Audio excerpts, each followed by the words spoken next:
It's Friday, May 22nd, 2009, and it's got to be 420 somewhere in the world. I'm your host, Radical Russ Belville. Produced and distributed by the National Organization for the Reform of Marijuana Laws in Washington, D.C., this is your NORML Daily Audio Stash, the growing truth about cannabis.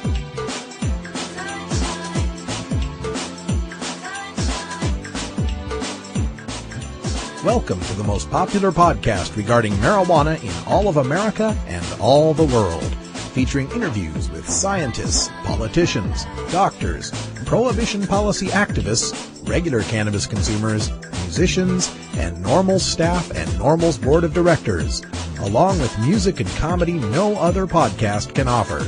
You can always find out more about our show at our website, stash.norml.org, and continue the education and conversation on our blog as well.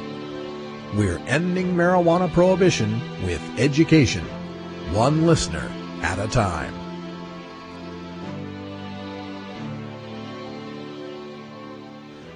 The podcasting and blogging technology for the NORML Daily Audio Stash is provided by Red Aphid Interactive Media. For your professional web design needs, visit redaphid.com. Good day, Stashers, and welcome to the podcast, and happy Memorial Day weekend. This Memorial Day weekend, I want to remind you to not only remember the soldiers, sailors, airmen, Marines, and Coast Guardsmen who have kept this country safe and supported our rights for so long, but also to remember the drug war POWs who are locked up right now because they don't accept the government's claim of sovereignty over our minds, bodies, and nature's plants. One of those drug war POWs is going to be the Reverend Eddie Lepp, who was recently sentenced. I encourage you to call President Obama at 202-456-1111 and demand a commutation of the sentence or a pardon for Eddie Lepp. Also, programming note, next week and the following week, you're going to be hearing some best of programs from the Daily Audio Stash. I'm going to bring you some of the best reefer madness and some of the best stupid stoner stories, as well as interviews and music from the past 14 months of my hosting of the Daily Audio Stash.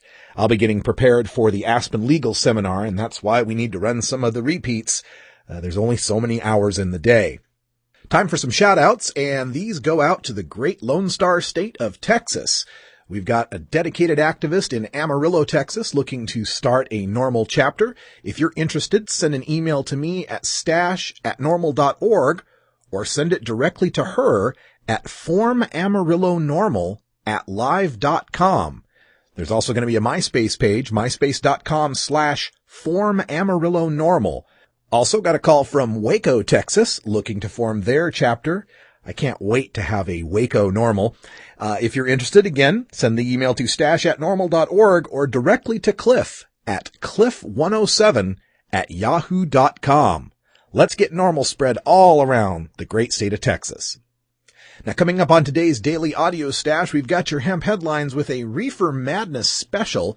We had a very lengthy editorial in the Christian Science Monitor, just chock full of reefer madness begging to be debunked, as well as the quorum on the Freakonomics blog at the New York Times. Paul Armentano took part in this 5-person forum, and I'm going to take apart one of the prohibitionists who wrote in that forum.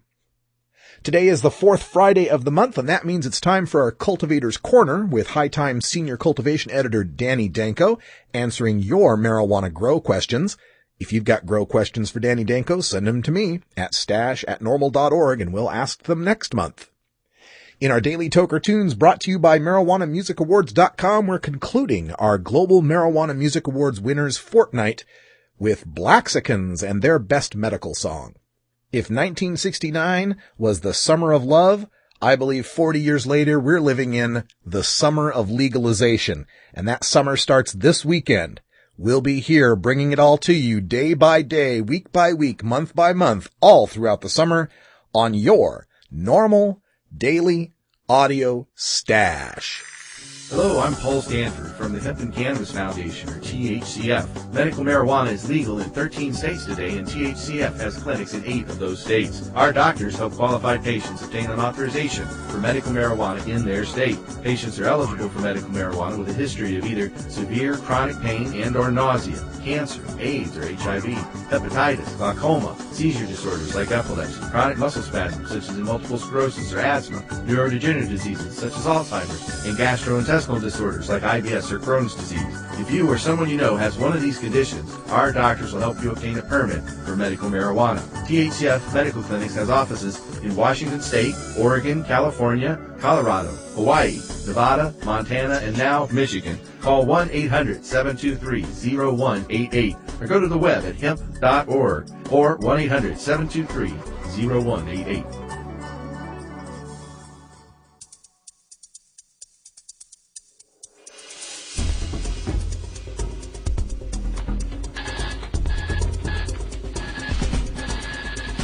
Now it's time to take a look at the latest stories about marijuana from news organizations across America and around the world in our normal daily audio stash, Hemp Headlines.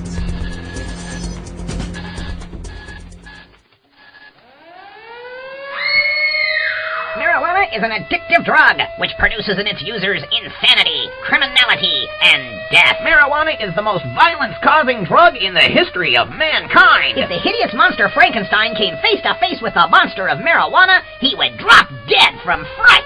Reefer Madness. Christian Science Monitor's Reefer Madness. The Christian Science Monitor's editorial board is weighing in on the increasingly popular issue of marijuana legalization with an editorial they call Legalize Marijuana? Not So Fast, and a veritable who's who parade of reefer-mad prohibitionists. A harmless drug? Supporters of legalization often claim that no one has died of a pot overdose, and that it has beneficial effects in alleviating suffering from certain diseases. True, marijuana cannot directly kill its user in the way that alcohol or a drug like heroin can, and activists claim that it may ease symptoms for certain patients, though it has not been endorsed by the major medical associations representing those patients, and the Food and Drug Administration disputes its value. There are plenty of major medical associations that endorse medical marijuana, including the American College of Physicians, the American Medical Student Association, and the American Nurses Association. Also, the FDA doesn't dispute marijuana's value, it merely has never approved marijuana, and the government, through the FDA, DEA, and NIDA, have opposed all efforts to actually put marijuana through the approval process, which we all know it would sail through. Rosalie Pacula, co-director of the RAND Drug Policy Research Center, poses this question. If pot is relatively harmless, why are we seeing more than 100,000 hospitalizations a year for marijuana use? Emergency room admissions where marijuana is the primary substance involved increased by 164% from 1995 to 2002, faster than for other drugs, according to the Drug Abuse Warning Network. The way Rosalie puts it, you'd think 100,000 people were running into the ER and screaming, "Quick! Doctor! I need help! I've taken marijuana and I think I'm going to die!" And in 4 years of doing this, I've only heard of one such case. A councilman from Dearborn, Michigan is outraged over a 911 call. He wants to know why no charges have been filed against a police officer who admits to confiscating marijuana from suspects and then baking it in brownies. And once he and his wife were full and high, they thought they'd overdosed and called 911. I think I'm having an overdose, and so is my wife. Overdose of what? Marijuana. I don't know if it had something in it. Can you please send rescue? Do you guys have fever or anything? No, I think we're dying. Okay, how much did you guys have? I don't know. We made brownies, and I think we're dead. Time is going by really, really, really, really slow. Well, instead of being charged, Perla, sorry. Instead of being charged, the police department let the officer resign. His wife was not charged either. So far, police officials have not commented on the case. But the fact is that these DAWN statistics, Drug Abuse Warning Network, just survey the drugs people admit to using or what is detected in their body when they are admitted to the emergency room. DAWN doesn't measure the cause of why someone's in the hospital. If you smoked a joint, went to a restaurant, sat down for dinner, and had the server accidentally drop scalding hot coffee in your lap, and you went to the hospital for the burns, and when asked, admitted you had smoked a joint that day, cha-ching! That's a marijuana as the primary substance involved in that admission. You might as well say iPods are harmful because the number of people admitted to hospitals that own an iPod has skyrocketed since 1995. Research results over the past decade link frequent marijuana use to several serious mental health problems, with youth particularly at risk. And the British Lung Foundation finds that smoking 3 to 4 joints is the equivalent of 20 tobacco cigarettes.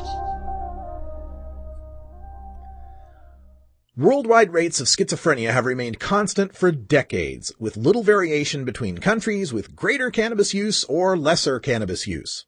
Many people with mental health issues are using cannabis to self-medicate. It's not the source of their mental illness. And the British Lung Foundation hasn't been following Dr. Donald Tashkin's and others' work showing marijuana use, even chronic long-term use, doesn't lead to increased incidence of head, neck, or lung cancers, or to emphysema, or chronic obstructive pulmonary disease. Now, fair warning, we do get more wheezing and bronchitis. So buy a vaporizer. While marijuana is not addictive in the way that a drug like crack cocaine is, heavy use can lead to dependence, defined by the same criteria as for other drugs. About half of those who use pot daily become dependent for some period of time, writes Kevin Sabat in the 2000 book Pot Politics.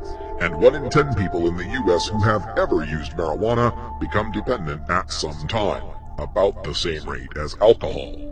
Dr. Sabat was a drug policy advisor in the past 2 presidential administrations. You ever watch an alcoholic and speed addict try to kick those 2 drugs cold turkey? I have. It was my father, and I was 12. I'm still waiting to see the sweaty, pale marijuana addict picking hallucinatory bugs off his skin, vomiting uncontrollably, racked with pain, unable to sleep, screaming, punctuated by sobbing because he can't smoke a bowl. No reefer madness line personally angers me more than the trumped-up scaremongering about marijuana dependence. Can marijuana users become dependent? Sure. Just like people can develop an unhealthy dependence on gambling, sex, shopping, hoarding, sugar, fat, and the internet. However, that dependence rate is 9%, less than 1 in 10 for cannabis, and 15% for alcohol, not about the same, and 32% for tobacco. And, according to the Institute of Medicine, quote, conclusion, a distinctive marijuana withdrawal syndrome has been identified, but it is mild and short-lived. This syndrome includes restlessness, irritability, mild agitation, insomnia, sleep disturbance, nausea, and cramping, end quote. Where Kevin gets the figure for half of us daily smokers being dependent, I can't say. NORML likes to point out that marijuana accounts for the majority of illicit drug traffic from Mexico. End the illicit trafficking, and you end the violence. But that volume gives a false impression of marijuana's role in crime and violence, says Jonathan Calkins, a professor at Carnegie Mellon and a drug policy advisor in the US and Australia. It's the dollars that count, and the big earners, cocaine, methamphetamine, heroin, play a much larger role in crime and violence. In recent years, Mexico has become a major cocaine route to the US. That's what's fanning the violence, according to Dr. Calkins, so legalizing marijuana is unlikely to quiet Mexico's drug war. Jonathan wants you to think we're measuring volume of drugs coming across the border and that the bulkiness of marijuana compared to coke, meth, and heroin is how we're measuring how legalized marijuana would hurt the traffickers. However, we know all too well it's the dollars that count, and that's how we've measured marijuana's economic impact to the cartels. But we're just reporting what former drug czar John Unicorn Walters told USA Today.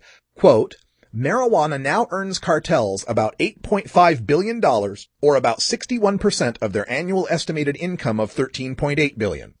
Cocaine sales earn the cartels about $3.9 billion, and methamphetamine about $1 billion, end quote. You don't think cutting a business down to 40 cents on every dollar received is going to lead to a lot less of that business? Yes, there will still be cocaine, meth, and heroin routes to fight over, but there will be fewer cartels fighting over them with less money to do so. Neither are America's prisons stuffed with users who happen to get caught with a few joints. Only 0.7% of inmates in state and federal prisons are in for marijuana possession, 0.3% counting first-time offenders only, according to a 2002 U.S. Justice Department survey. In federal prisons, the median amount of marijuana for those convicted of possession is 115 pounds, 156,000 marijuana cigarettes. Well, since we do imprison about 2.1 million people, the most overall and per capita in the world, you're admitting that 0.7% of them, or about 15,000 people, are in prison for possessing marijuana. When we include jails, our estimates come up to about 40,000. But this all supposes that the only harm from marijuana prohibition is incarceration. What about the cost to society for lost productivity due to workers' time off to deal with a marijuana charge involving a joint? Underemployment due to skilled workers who smoke a joint avoiding urine screens, and unemployment compensation for those who fail them. Social services costs for probation officers, drug testing, child protective services, and other government costs we deal with that we wouldn't incur for someone caught drinking a beer in their home. The wasted potential of college students forced to drop out by losing their student aid for a joint. Moving costs when a person smoking a joint is kicked out of their housing. Healthcare costs for treatments and pharmaceuticals that could be replaced by smoking a joint.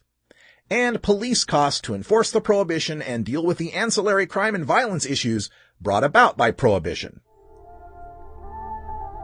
The black market can easily undercut a $50 tax and shrink that expected revenue stream. Just look at the huge trade in illegal cigarettes in Canada to see how taxing can spur a black market. About 30% of tobacco bought in Canada is illegal. A government could attempt to eliminate the black market altogether by making marijuana incredibly cheap. Dr. Pacula at the RAND organization says today's black market price is about 4 times what it would be if pot were completely legalized. But then, use would skyrocket, and teens, though barred, would buy it with their lunch money. Currently, an average price for an ounce of weed is $300. Rosalie says that pot would be $75 an ounce if it were completely legal. So, if we add the tax to that price, we're looking at a $125 ounce of legal weed. To undercut that, the black market would have to sell pot at a 58% discount from its current price. How many businesses can survive by cutting the price of their product by almost 60%? Not only does the price drop hurt the dealers, but also most adult consumers will prefer buying legal, pure, potency-labeled cannabis versus illegal cannabis of questionable quality if the prices are nearly the same. So, the dealers would have to severely undercut the legal price in order to make any sales to a much smaller customer base. Remember, only 1 in 8 monthly smokers are minors. But, let's say they do, and sell an ounce for $100. Does your kid have $100 in lunch money? Suppose the dealer breaks it down to smaller quantities. Do you think he adds a bit for every cut like dealers do now? I'd bet the $100 ounce becomes 2 $60 halves, then 4 $35 quarters, and then 8 $20 eighths. Does your kid have $20 in lunch money?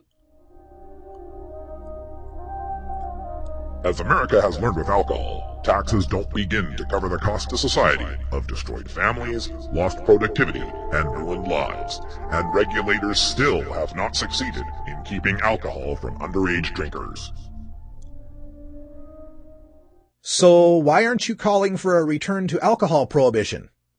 Oh, right, because we realized the costs of making it illegal were far greater. Why legalize a third substance that produces ill effects when the U.S. has such a poor record in dealing with the two big licits, alcohol and tobacco? Actually, the U.S. has a great record in dealing with tobacco. Youth tobacco use has fallen to the lowest levels ever recorded, and we didn't have to arrest a single smoker to make it happen. And that's a drug that causes dependence in 32% of its users, causes more deaths than legal and illegal drugs, including alcohol combined, and generally, once addicted to, becomes a lifelong habit. Most marijuana smokers, even if they start as minors, cease smoking pot by age 30. Do parents really want marijuana to become a normal part of society and an expectation for their children? Maybe parents thought they left peer pressure behind when they graduated from high school, but the push to legalize marijuana is like the peer pressure of the schoolyard. The arguments are perhaps timely, but they don't stand up, and parents must now stand up to them. Parents must make clear that marijuana is not a harmless drug, even if they personally may have emerged unscathed. In other words, parents, ignore your own personal experience and the experience of your entire generation. Ignore the facts and reason we're presenting to you from peer-reviewed scientific literature. Ignore the lessons of alcohol prohibition and recent tobacco prevention efforts, and regurgitate the Christian Science Monitor's well-debunked reefer madness parroted from advisors paid by government agencies that would suffer severe funding cuts if marijuana were legal. Marijuana is an addictive drug which produces in its users insanity, criminality, and death. Marijuana is the most violence-causing drug in the history of mankind. If the hideous monster Frankenstein came face to face with the monster of marijuana, he would drop dead from fright. Reefer madness. New York Times Freakonomics blog. What would happen if marijuana were decriminalized? Our own Paul Armentano is featured in this roundtable discussion of marijuana legalization. I've got a link to the whole thing at stash.normal.org, and you should really read it. But for pure entertainment value, I have to clip these scaremongering questions from one of the prohibitionists who's worried about the outcome of a taxed and regulated marijuana system. Will the taxes pay for the significant increases in health and casualty insurance the experts tell us will be levied if marijuana is legalized? Marijuana legalization would not lead to significant increases in health and insurance costs because 22 million Americans are already smoking marijuana. Those costs, if they exist, are already being paid by society with illegal marijuana that generates zero tax revenues in return. So, starting from the current baseline of X costs versus zero income, where X is illegal smokers now, and assuming that Y is the extra new legal smokers that legalization would attract, and Z is the tax revenue we'll get from all of the X plus Y marijuana smokers combined, you're saying the costs from Y will exceed the taxes generated by X plus Y. My question is, who are all of these Y smokers who will suddenly start once pot is legal, and how many of them do you think there are? Is the government going to hand out free marijuana to those who can't afford it? If so, who pays for that? Remember when alcohol prohibition ended and the government was forced to hand out free beer to those who couldn't afford it? Yeah, neither do I. Is it okay with you if the government or corporate America opens a marijuana distribution center in your neighborhood? Or should they only establish them in the economically depressed areas of town? Well, I'm cool with it. Much cooler with a well-lit, secure store with cameras and a licensed proprietor who will call police than a street corner dealer carrying a handgun. But judging by the number of liquor stores I see in Compton versus how many I see in Beverly Hills, I'll bet you're not cool with it. Which government agency will be responsible for rigorous testing to ensure that marijuana sold in the marketplace meets the strictest of consumer standards and is free of pesticides and drugs such as LSD and PCP? The one that sets those same standards for tobacco? You do know that pesticides, LSD, and PCP adulterated cannabis is the direct result of it being illegal and not government tested, right? And LSD? Really? Which government agency is going to be responsible for taxing your next-door neighbor when he starts growing marijuana in his backyard, adjacent to your prized roses, of course? The same one that sets those standards for sales taxes on your neighbor's home beer brewing kit and accessories? What happens when the taxes on marijuana become so excessive from covering all the ancillary costs of legalization that the vast majority of users simply grow the product themselves? Then who will pay for all of this? Did you know that the taxes on a pack of smokes in New York City is $4.25? I'm not aware of one single backyard or closet tobacco garden in New York City. Marijuana growing is not easy. Most everyone who smokes will want to buy it in a store, and I've already debunked the ancillary costs worry. What's the legal age limit we attach to marijuana use? Is it 18? Is it 21? Well, I'd say 18, but I could accept 21. Either way, it would be better than the current age limit of able to hand a $20 bill to a pot dealer. And what do we do about the predatory narcotics traffickers who shift every ounce of their undivided and merciless attention to those under the authorized age limit once the drug is legalized? Let's do to them what we did to Al Capone and the bootleggers when the end of alcohol prohibition had them all selling beer to high school students. Or when we raised the drinking age to 21, remember all those rum dealers that filled the high school parking lots? Come on now. 11.76% of the people who smoked marijuana in the past 30 days are between the ages of 12 and 17. You mean to tell me that when 88.24% of the marijuana business goes legit, weed dealers will survive by focusing on kids? Tell me any other business that could survive with only 1 out of 8 of their current customers. Now, tell me how the weed dealers are going to generate 8 times the revenue they previously did from kids when the legalized product will be priced much lower than what they're selling to kids now. At worst, what we'd have is what we have with alcohol. Kids that steal it from their parents' liquor cabinet or get an adult to buy it for them. And with that, we'd at least have checks for IDs, punishment for the adults, and a product of guaranteed purity and measured potency. Instead of now, where one kid sells another kid a baggie of marijuana of unknown origins, purity, and potency.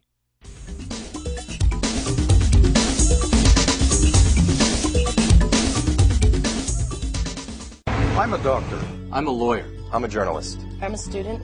I'm a teacher. I'm a representative. I have cancer. The outdated laws of prohibition are more dangerous than the plant itself.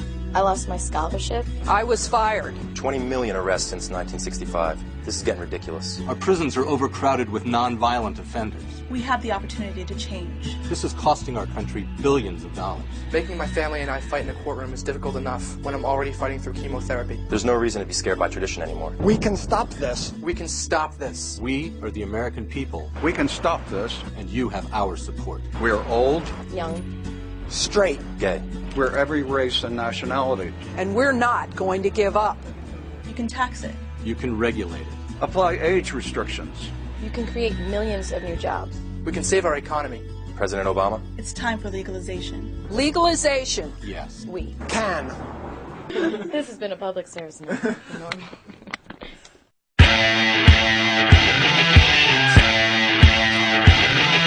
A 1,000 million years ago, nature said let it grow.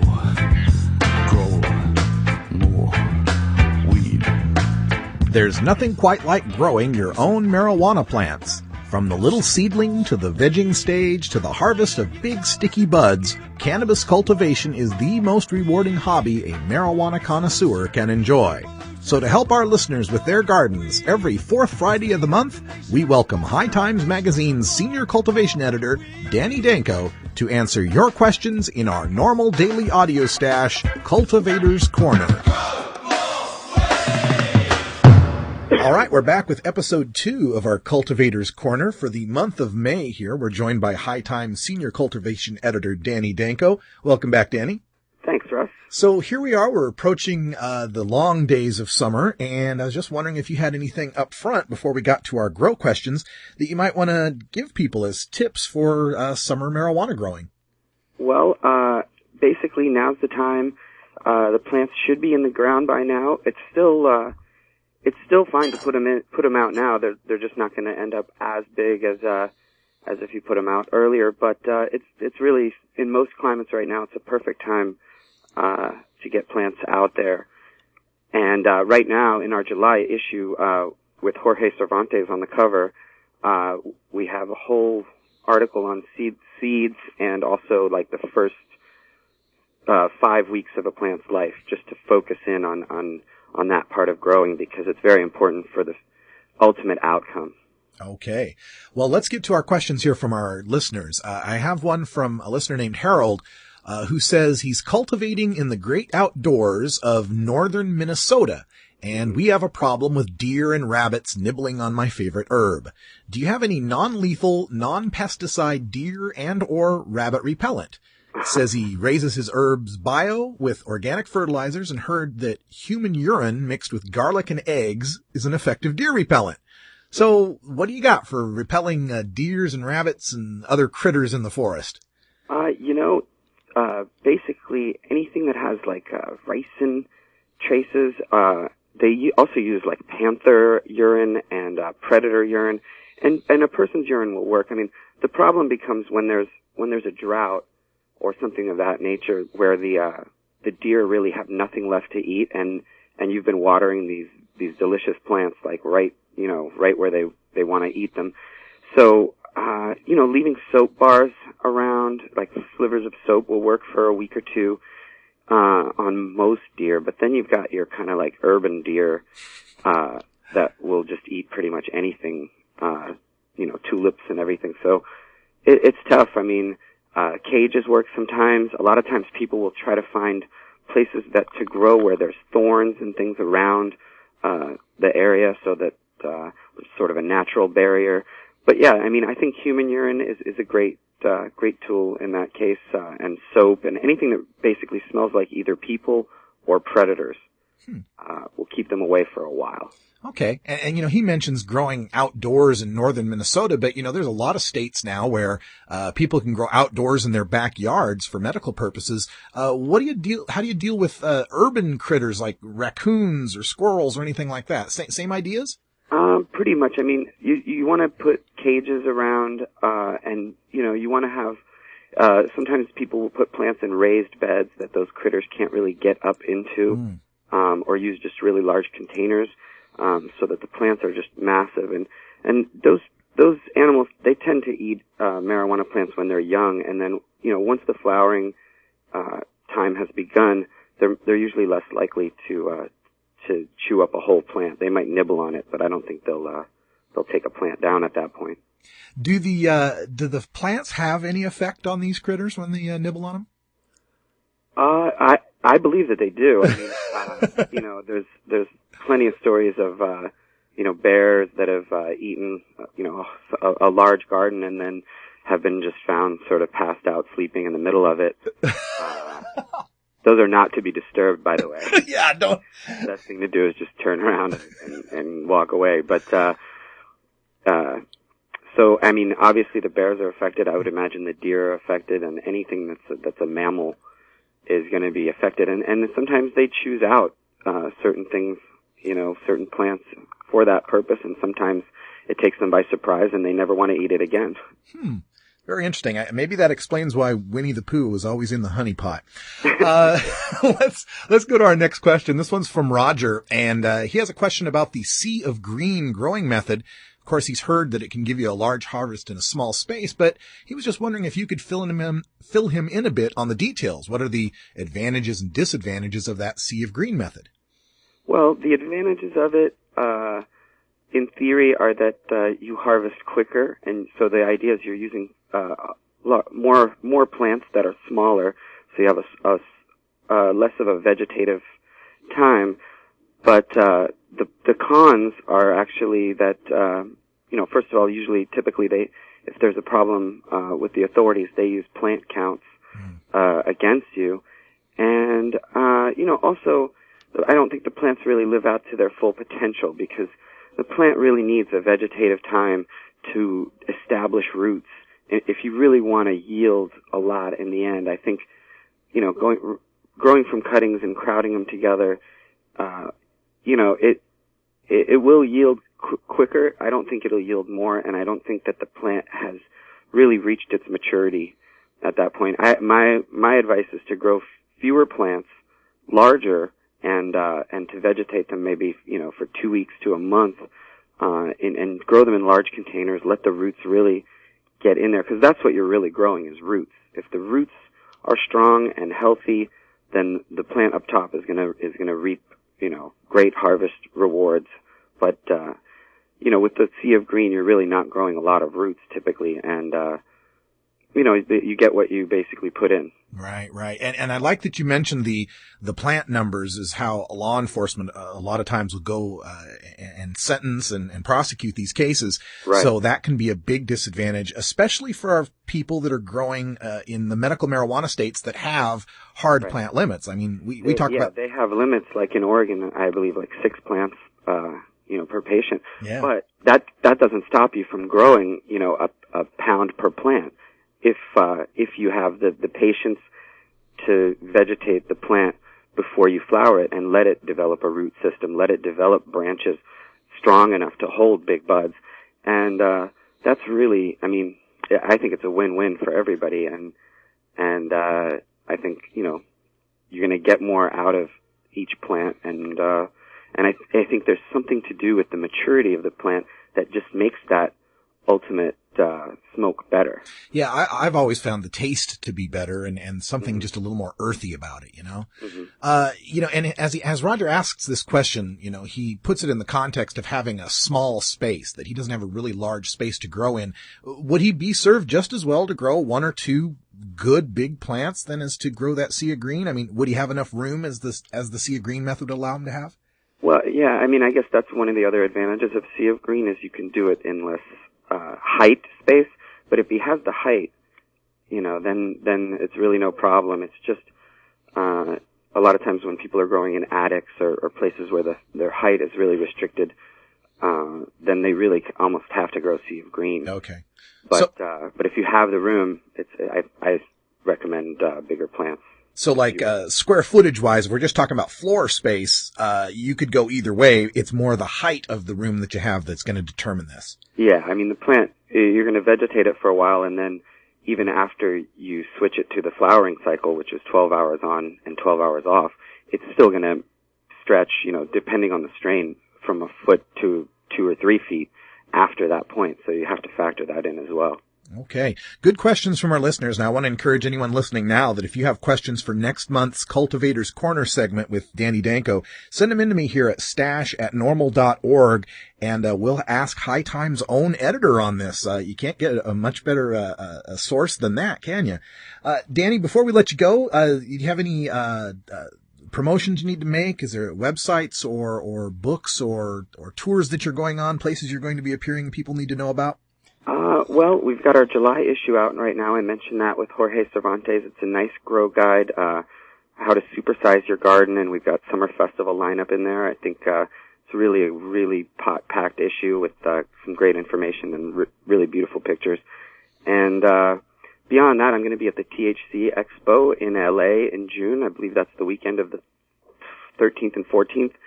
And we've got hightimes.com, we've got 420.com for a lot of just information every day that goes by. It's sort of an aggregate for activism and funny things related to marijuana.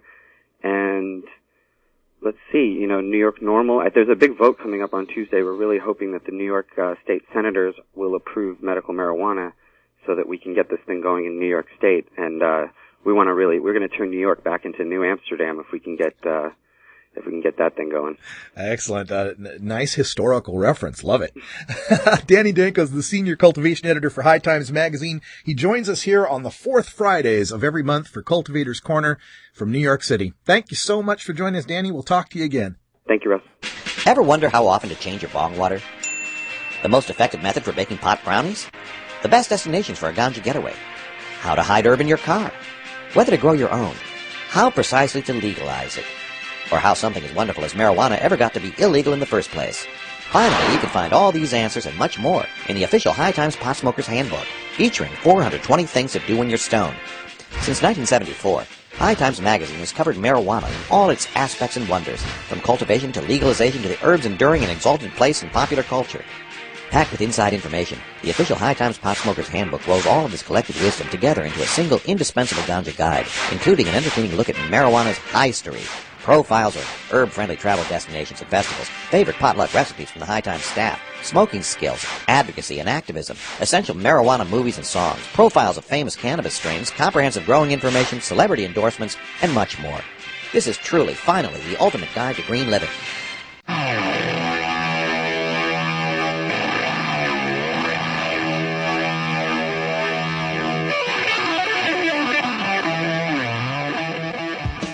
The battle to end adult marijuana prohibition can sometimes seem endlessly frustrating and impossible to overcome.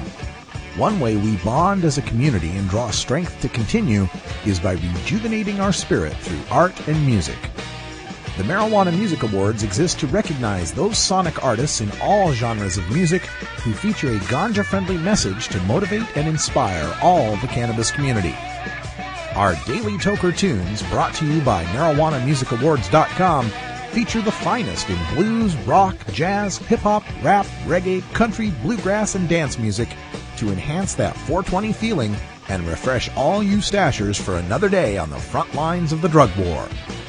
Enjoy this cut from MarijuanaMusicAwards.com and visit our blog at stash.normal.org to learn how you can vote for your favorites and enter your Toker tunes in the 2009 Marijuana Music Awards.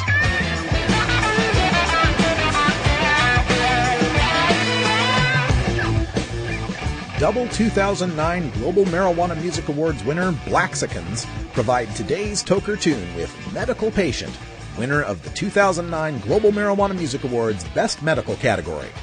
Blaxicans also won Best Spiritual category with their song Book of Joel.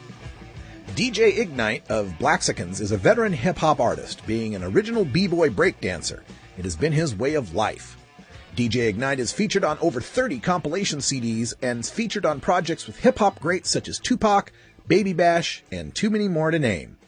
Most recently, Ignite is working on a Spanglish album, meaning spittin' Spanglish slang, targeted to the barrios and hoods who he touched while growing up.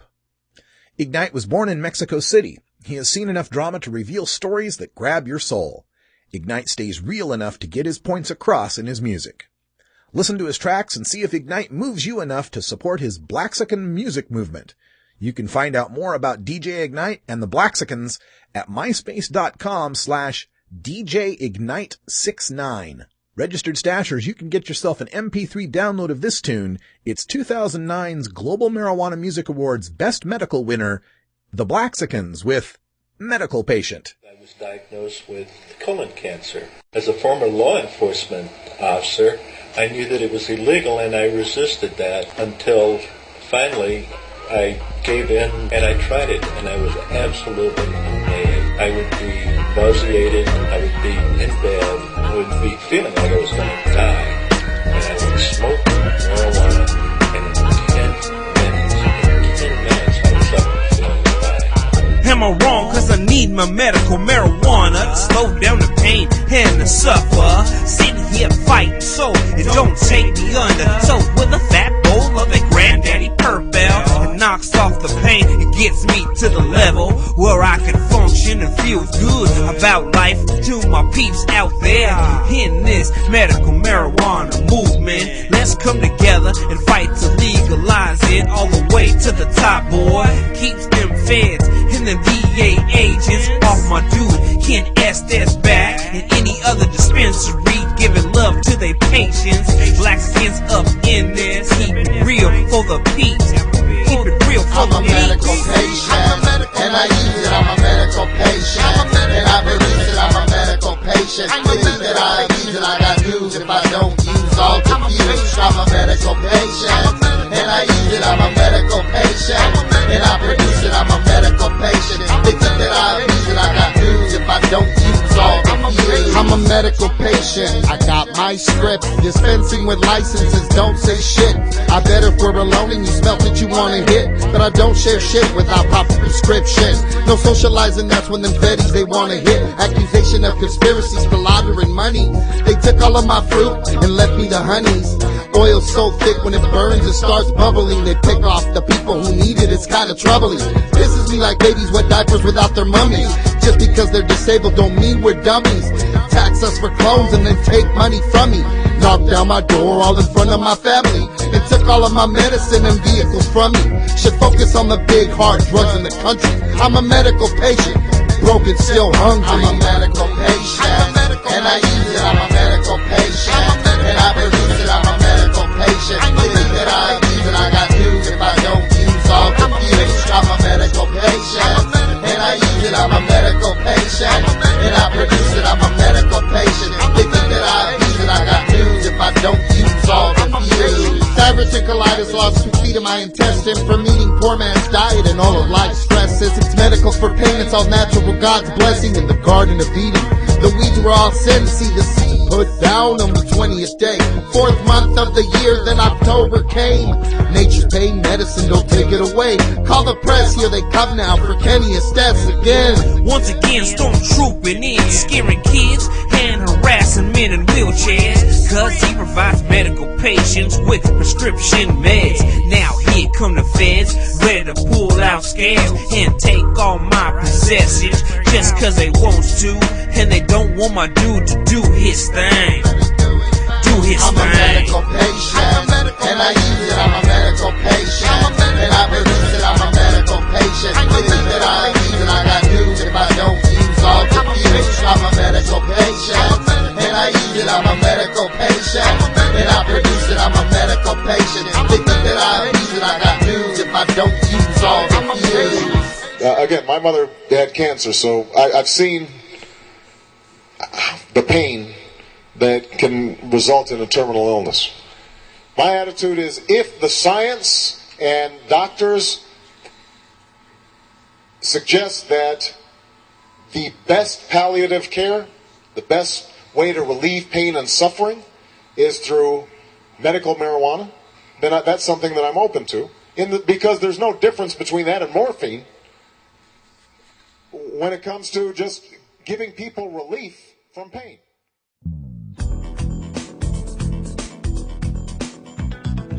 Hi, this is Alan St. Pierre, the Executive Director of NORML. We are the oldest, largest, and best-known marijuana law reform organization in America, and it's all because of your support. Take some time to join NORML at www.norml.org.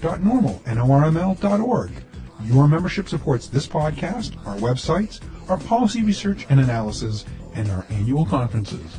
Changing marijuana laws is a grassroots effort, and it starts with you, the stakeholder.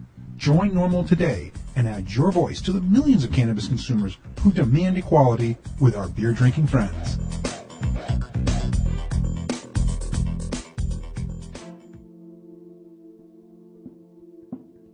Thank you for downloading the NORML Daily Audio Stash, the growing truth about cannabis. We are produced by the National Organization for the Reform of Marijuana Laws in Washington, D.C. Our executive producer is Alan St. Pierre, our deputy director is Paul Armentano, our webmaster is Brian Judy, and web production is provided by Red Aphid Interactive Media. As always, you can catch up on the latest information about marijuana at www.norml.org. And you can interact and download from our Audio Stash blog at stash.normal.org.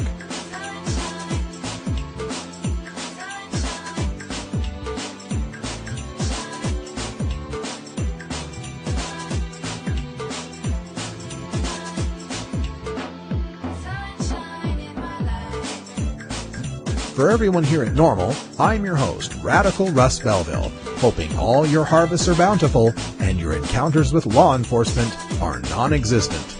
We leave you today with high hopes for a fantastic Memorial Day weekend and the hope that this truly is the summer of legalization. We've got medical marijuana moving forward in New Jersey, New York, Pennsylvania, Minnesota, dispensaries in Rhode Island, possibilities in New Hampshire, people looking to get it started in Alabama, Idaho. It's an amazing time to be alive and be a part of marijuana law reform. Get involved by joining NORML today at NORML.org. Do it this Memorial Day weekend for all those drug war POWs that we're fighting for. Your friends, your family, your neighbors, people who reject the government's claim of sovereignty over our minds, bodies, and nature's plants. We can do it, but we've got to stick together. Thanks for downloading the podcast. We've got best ofs coming up for the next 2 weeks where you'll hear the best from Reefer Madness, Stupid Stoner Stories, and Daily Toker Tunes. And until next time, take care of each other, tokers.